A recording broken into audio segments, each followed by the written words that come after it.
know we've already gone over this before, but this is just a refresher for in the future when we start doing our TSOP practice here in the next little while. Start off with what is ventilation? What is it? What are we doing when we ventilate a patient? Breathing for them. It's somebody who's unable to breathe and we're assisting them. It's the exchange of air between the lungs and the environment. So we inhale oxygen, and what do we exhale? Carbon dioxide. So spontaneous ventilation, we're all spontaneously ventilating right now. It's breathing. So none of us need assistance with that right now. We're all doing it on our own and doing it pretty well. Or it can be assisted. So if we need to help somebody with that air exchange, we have multiple ways of doing that. And the reason why we ventilate and the reason why we breathe is to carry oxygen-rich red blood cells through the body to perfuse our organs. If we're not breathing and we're not moving air, we're not perfusing our organs, we have tissue death.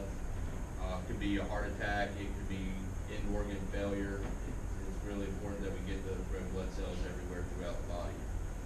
And hypoxia is the result of inadequate ventilation and or apnea.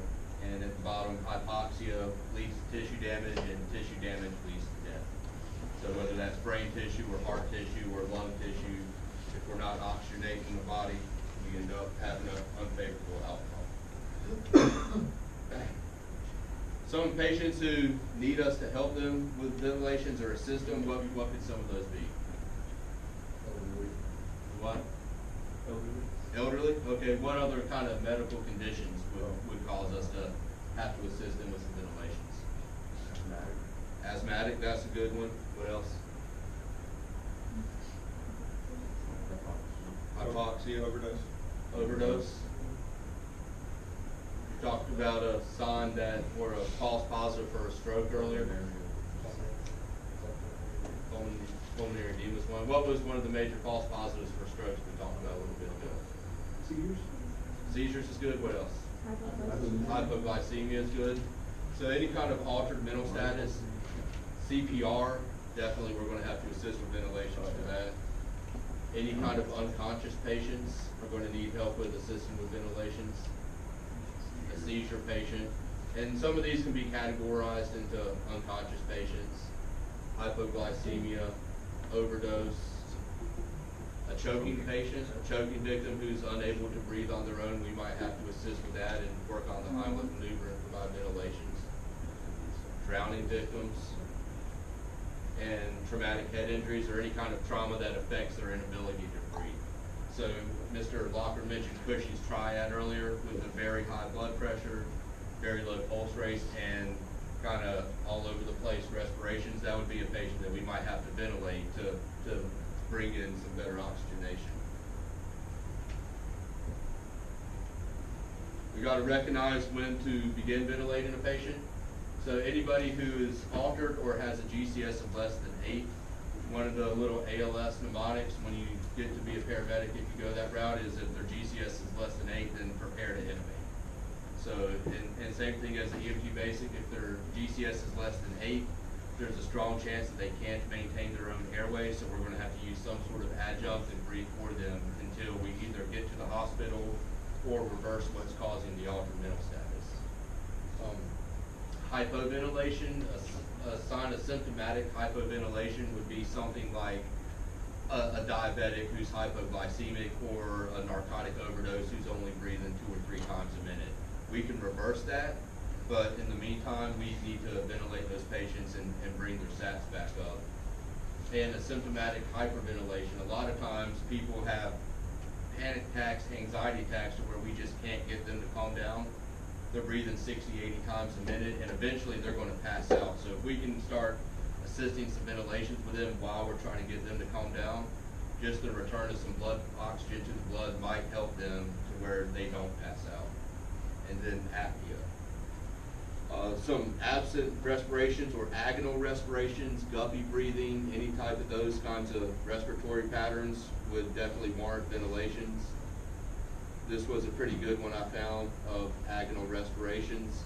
Somebody got shot, and that's guppy breathing and agonal respiration. So we'd want to get in there with the BVM into the car and start ventilating them while we're working on figuring out how to get them out and how to take care of them.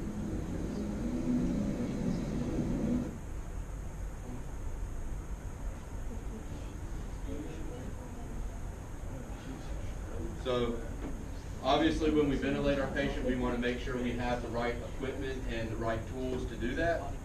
And it's really important to do your truck check off in the morning to make sure everything in your bag is there so you'll have what you need and know where it is. First thing we need our BVM or our bag valve mask. Sometimes it has the mask connected, sometimes it doesn't. We just need to make sure it's in our bag. A source of oxygen, whether it's a portable oxygen tank or one of the big M tanks in the truck, we need to check that off in the morning, make sure the tank is full, and make sure the regulator is attached and working properly. If it's been laying on its side and there is a kink in it, it might have leaked out and we didn't know it. We can't really give them oxygen if there's no oxygen in the tank. We need the tubing that goes from the BVM to the tank. Most of the time the tubing is in with the BVM, but we also keep extra tubing on the truck as well. So we need to know where that is if it gets snagged or cut. If we were ventilating that GSW victim in the car and they cut the patient out and cut the seatbelt, our tubing might have got cut with that. So we have to be prepared to be able to replace it if needed. And then we have our adjuncts. We have our OPAs, our oral pharyngeal airways, our NPAs, nasal pharyngeal airways, and our King airways, or a blind insertion airway device. Another thing that's really important when we're using a King airway is a colorimetric CO2 detector. And what that is, it just ensures that you're having proper air exchange when you're ventilating the patient.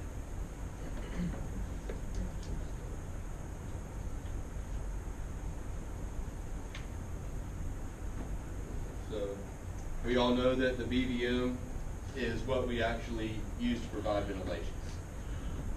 We can use it with the mask if we don't have a King airway in place or some other kind of blind insertion device, or we use it with the mask, or without the mask if we have an adjunct in place like that. We're going to use the EC method to ensure that we have a proper seal. And when we come up here and practice with the airway mannequin, we can practice doing that. But basically, you want to make a C and an E. The C goes around the mask, and the E goes underneath their jaw, and you bring it all together. And that way, you're creating a really, really good seal, and you're not having any kind of oxygen leak out. We set our flow rate at 15 liters a minute. So we all know that. And that's why it's important to check. We might have to bring the extra oxygen tank into the house with us if we're working a code or if we're doing something that's going to take a while for us to get out. We can go through 15 liters a minute, we can go through a tank pretty quickly. So it's always important to have a spare tank with you or know where one is to get it.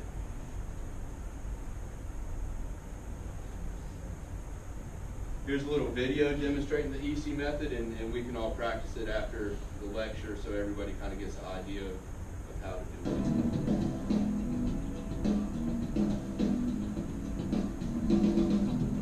We'll just fast forward until they get there. EMT is functioning alone. He or she should use the EC technique for establishing a face mask seal over the patient's face. Grasp the face mask using the palm, thumb, and index finger to form a C over the face mask. Place the face mask over the patient's nose and mouth. Utilize the remaining fingers under the patient's jaw to form an E and anchor the hand to the face. Squeeze the bag with the other hand, delivering enough air to produce visible chest rise in the patient. Release the bag and allow it to refill with air. Squeeze again and repeat as necessary at an appropriate rate determined by AHA standards or local protocol. If at any time chest rise does not occur when the bag is squeezed, reassess the equipment, technique, and patient. In some instances, the rescuer failed to maintain an adequate seal between the face mask and the patient's face. In other instances, the patient's airway may be occluded given a foreign body or improper positioning. When available, a second rescuer should be utilized to assist in bag valve mask ventilations. The second rescuer can utilize the EC technique with two hands to ensure a face mask seal over the patient's face. while the primary rescuer can use 2 hands to squeeze the bag. All right, so we all kind of got the basic understanding of the EC method for the single rescuer. I'll tell you from experience, for if you have 2 rescuers and one able to do the double EC method, it creates a lot better seal.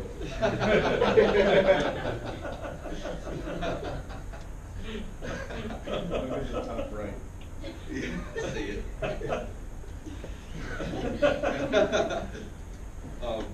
How do we size an OPA? How do we size an oropharyngeal airway? Should we go back to the Jeopardy and see if they can? It was lucky in the air tonight. Lucky in the air tonight. How are we going to size an OPA? From their mouth to their ear. From the tip of their mouth to the corner of their jaw, mouth to the earlobe. What are some contraindications to the OPA? Intact gag reflex. The intact gag reflex is one. If their jaw is clenched, it's going to be hard to get the OPA in there. What if their jaw's not clenched, but they just got in a motorcycle accident, all their teeth got busted out of their face and they're bleeding? What can we do before we do that? Suction. Perfect. Here's a little video, just kind of a refresher on how to do the OPA. Substance isolation is for your spinal injury. Oral airways come in a multitude of sizes, so the first step to using one is to determine the correct size for your specific patient. The way to determine the appropriate size oral airway for an adult patient is to measure the airway against the side of the patient's head. The oral airway should extend from the corner of the patient's lips to the bottom of the ear or the angle of the jaw. Once the correct oral airway is selected, open the patient's mouth using a cross finger or scissor finger technique. The airway is then inserted into the patient's mouth with the tip pointing toward the roof of the mouth. Once the airway touches the soft palate, rotate the airway 180 degrees into anatomical position with the flange resting against the lips or teeth. As another option, the rescuer can also use a tongue depressor or other similar device to move the patient's tongue forward and down. The oral airway is then inserted into anatomical position so as to follow the normal curvature of the oral pharynx until the flange rests against the lips or teeth. Once the oral airway is inserted, check for adequate air exchange. There's no inappropriate recommendations. So if we can't do an oral airway, we could do a nasal airway. What was the difference or some contraindications for the nasal airway? Why wouldn't we use it? There's one major trauma to the face or possible closed head injuries. They don't want us to use those. They say there's a possibility that it might go in and actually create a brain injury. There's been no data that shows that, but we don't want to be the first person to be the reason why there's a protocol. So we're going to follow protocol and do that. How do we measure the NPA? Corner of the nose to the ear. What? Nostril to the ear. Nostril to the earlobe. It's similar to the ear. And when we insert it, which way do we insert it? You're gonna first go like this, then you curve it. So the bevel, the pointed part, Against the goes septum. against the septum. Yeah. Right. So we don't want one too big, and we don't want to cause too much damage or any additional damage by putting it in the wrong way. It's always good to lube it up first and make sure you don't meet as much resistance when you're inserting it. Unresponsive patients. In instances where an oropharyngeal airway adjunct cannot be used, a nasopharyngeal airway may be a good option. Nasopharyngeal airways are produced in a variety of sizes to accommodate various patients. To select the correct size nasal airway, begin by visualizing the patient's nares and select a nasal airway with a diameter slightly smaller than the patient's largest nare. Once the diameter is determined, then measure the device from the tip of the patient's nose to the tip of the earlobe or angle of the jaw. The rubber washer or grommet can be slid back and forth on the device to ensure a proper fit. Lubricate the distal surface of the airway with water or a water-soluble lubricant. If inserting the nasal airway into the patient's right ear, insert so as to follow the normal anatomical curvature of the nasopharynx with the bevel toward the septum. Direct the nasal airway along the floor of the nose into the oropharynx. If inserting the nasal airway into the patient's left ear, it is necessary to invert the airway so the bevel of the airway remains along the septum. Once the nasal airway reaches the nasopharynx, rotate the airway 180 degrees to resume alignment with the normal anatomical curvature of the nasopharynx. Continue to insert the nasal airway into the oropharynx. Once the nasal airway is in place, the last step is to check for adequate air exchange.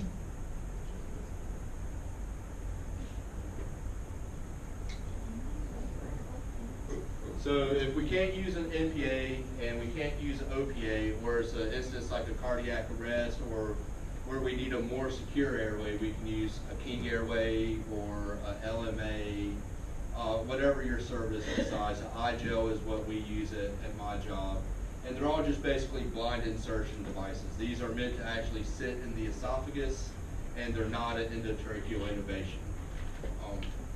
The benefit of that is that you don't need ALS skills to do it, you don't need a laryngoscope to do it, and when the balloons are blown up, it guarantees that oxygen is going to go back into the trachea and ventilate your patient. So I like King Airways. King Airways are sized based off of a patient's height. Some of them are sized off of a patient's weight or a patient's age. When you inflate the balloons on the King Airway, it makes a really good seal. So when you do ventilate them, you know that air is going where it's supposed to be.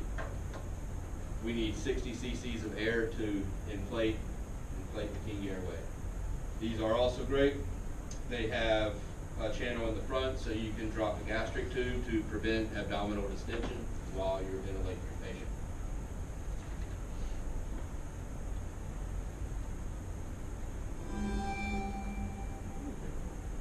Yeah.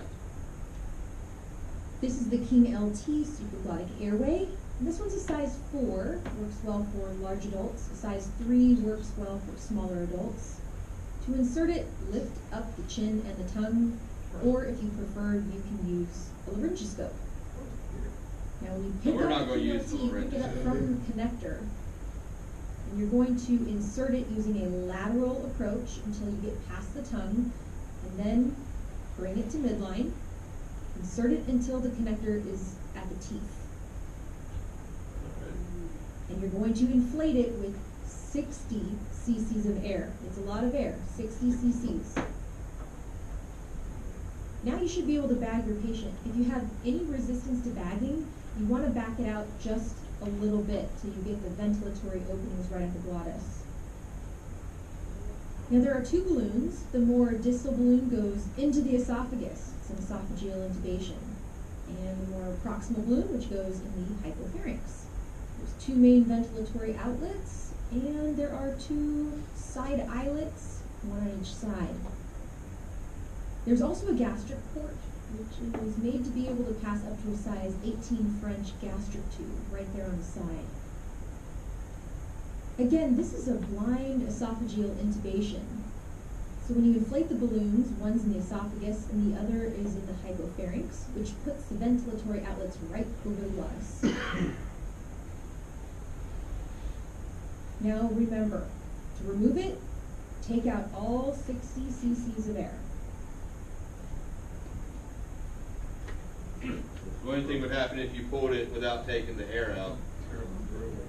You cause a good bit of trauma, and if you did do that, it'd make it a lot harder to intubate the patient later on. Cause a lot of swelling too. So the Easy Cap or the colorimetric CO2 detector is something really important. We use this pretty much every time we intubate a patient, and it kind of goes in line with capnography to tell exactly what kind of gas exchange we're having. It doesn't give you a number or a waveform, but it does give you a positive confirmation that when you're ventilating your patient, air exchange is taking place. This just sits right in between the airway and the BVM, so it would kind of go in between these 2 things right here.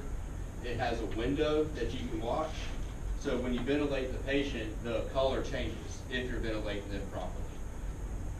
And what that says is that CO2 detector is picking up CO2 that's being exhaled from the patient, and we're not in the wrong spot. So we didn't do improper tube placement, there's no airway obstruction, and we're doing the right thing. And this can kind of go in conjunction with a pulse oximeter, and then once we get ALS on board, we can verify that with in-tidal capnography.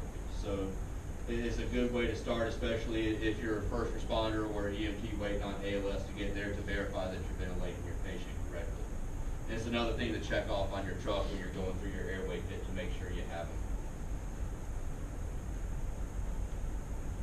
It's really, really easy. This is a quick video. It's in Spanish.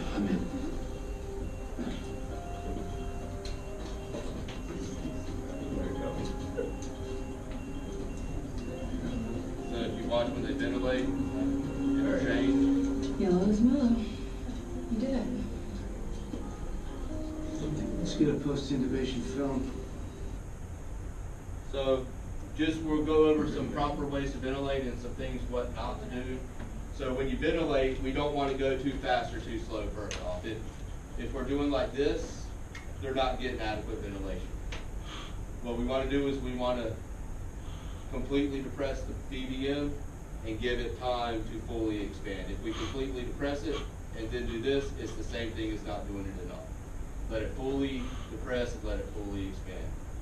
Look for chest rise and fall. If there's no chest rise and fall, oxygen is not getting into the lungs.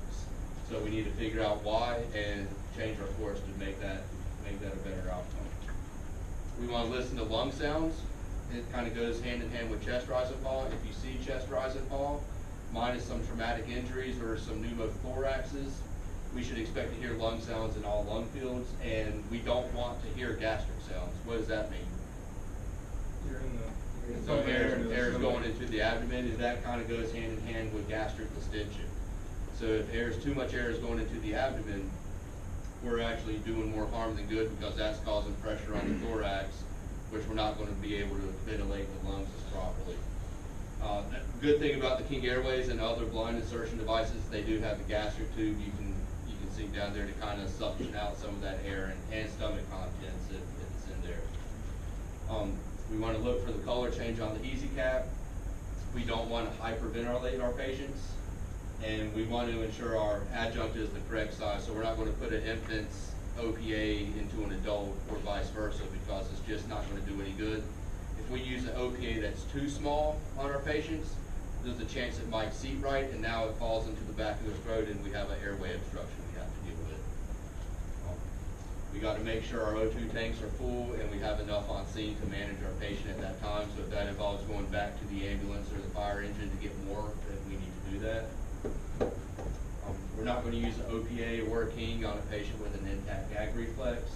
And like I said earlier, we're not going to use an NPA on a patient with a head injury. And we're going to use the EC method to obtain a proper seal. Here's some ventilation rates. These are straight out of your textbook. So if it's an apneic patient or a cardiac arrest patient, we're going to give one breath every 5 to 6 seconds with a BVM for an adult.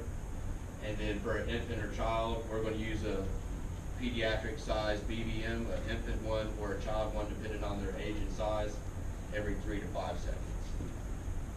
If it's hypoventilation or hyperventilation, it's kind of the same deal. We're going to assist with breaths when they take a breath, and we're going to see if we can get them to either start breathing a little bit faster or a little bit slower. What we want to prevent is hypoxia, and we want to prevent apnea secondary to that.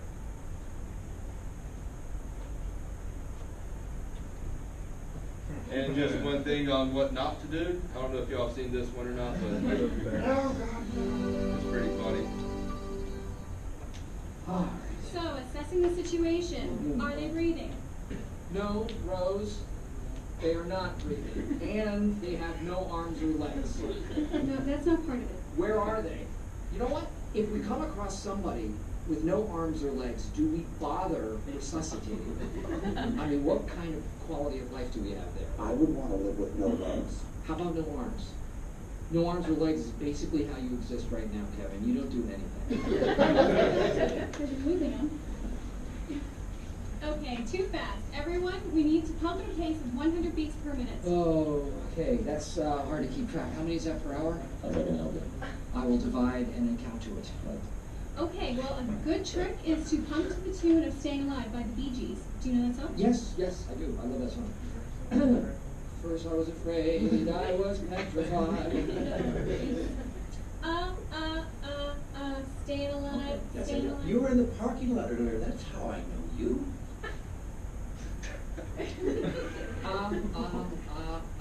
Staying alive, staying alive.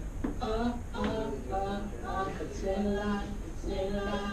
You can't tell by the way I use my walk. I'm a woman's man, big time talk. Words in love, women war, we kick you round since I was born. And it's alright, it's okay, you can look the other way. Let go,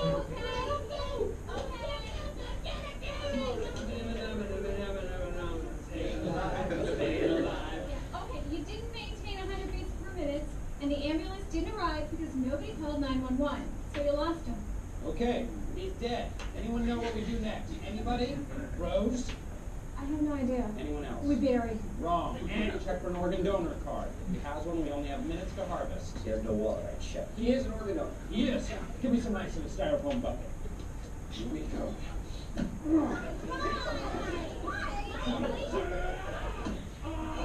We search for the organs. Where's the heart? Where's his heart? I'm not feeling well, I need to sit down. Shout to me first, please. Are you okay?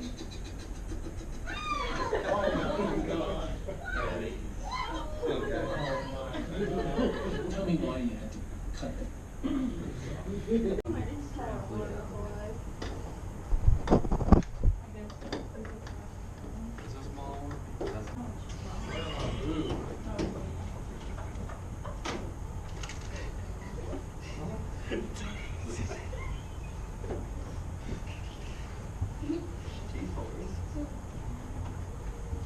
You said this is the one you guys use? Yeah, these are the ones we have.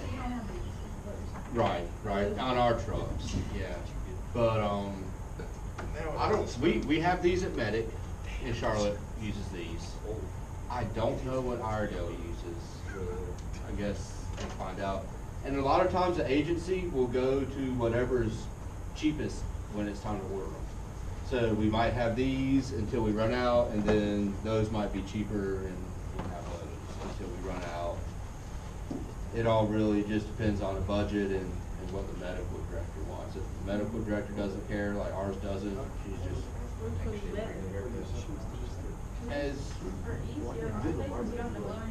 As far as ease, I like these better. They're way easier to use, you need way less supplies. As far as performance goes, I like these better. I think these work a lot better once you've got it, once you sank it and it's glued up the balloon. I think they work a whole lot better.